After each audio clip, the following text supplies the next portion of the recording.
Hello everyone, welcome to part 7 of the Robin family stories with me, Nannie.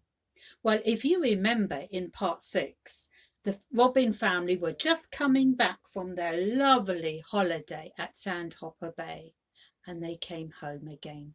But now it's time for them to get back into the new term and school has started again. So, are you sitting comfortably? Shall we begin? It's called the new term. After the holidays, there's so much news to catch up on. Rolly and Rosemary, hurry and get up or you'll be late on the first day of term.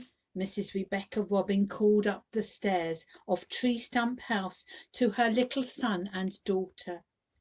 But we're up already, the two little robins called down, much to their mother's surprise. Goodness me, she said to Mr. Robin, who was pouring out the breakfast tea. I certainly wasn't expecting to hear that reply. Mr. Robin chuckled. I expect that they're eager to get to school to talk about holidays with all their friends, he said. You can imagine all the noise and chatter that will be going on. They'll be talking 19 to the dozen. Bowley and Rosemary's cousin, Richard, was waiting for them by the big oak tree, and together the three little robins trotted briskly through the woodlands on their way to the woodland school. It wasn't long before they met their friends, Freddie and Flossie Frog, Sam and Sally Sparrow, Morris and Molly Mouse, and Donald Dormouse. Hello, they all greeted the little robins. Did you have a nice holiday? You went to Sandhopper Bay, didn't you? Of course, chirped Rolly, Rosemary and Richard. Holidays wouldn't be the holidays if we didn't go there. The little woodlanders trotted along, chattering away 19 to the dozen, just as Mr. Robin had said they would. Before they knew it, they'd arrived at the school gates. Miss Olivia Owl, Miss Thelma Thrush, and Mr. Reginald Rook were in the playground waiting to welcome their little pupils back again and to hear all about their holidays. I think, said Miss Owl, that it would be a good idea if you all wrote a little piece called Holiday Memories. Don't you? Then after that we can all get down to proper lessons. All the little pupils were delighted. Writing about holidays, they agreed, was just the way to begin autumn term. And that's what they did. And have I showed you my little robins here? Here they are. That one's Rosemary. And that one's Rowena. Say hello, Rowena. Hello, Rosemary. This is Richard. Hello, Richard. And this one is Rolly. There they all are, all ready to go back to school again. So, shall we go on to the second story today, where they are at school again? And I wonder what's going to happen in this story. It's called Welcome Back. And the little woodlanders are so pleased to see the return of their friend. I wonder who that could be. Are you sitting comfortably? Let's begin. It was a bright, brisk morning as the three little robins set off for the woodland school. On the way, they met their friends. Do you remember who they were? Sam and Sally Sparrow and Morris and Molly Mouse.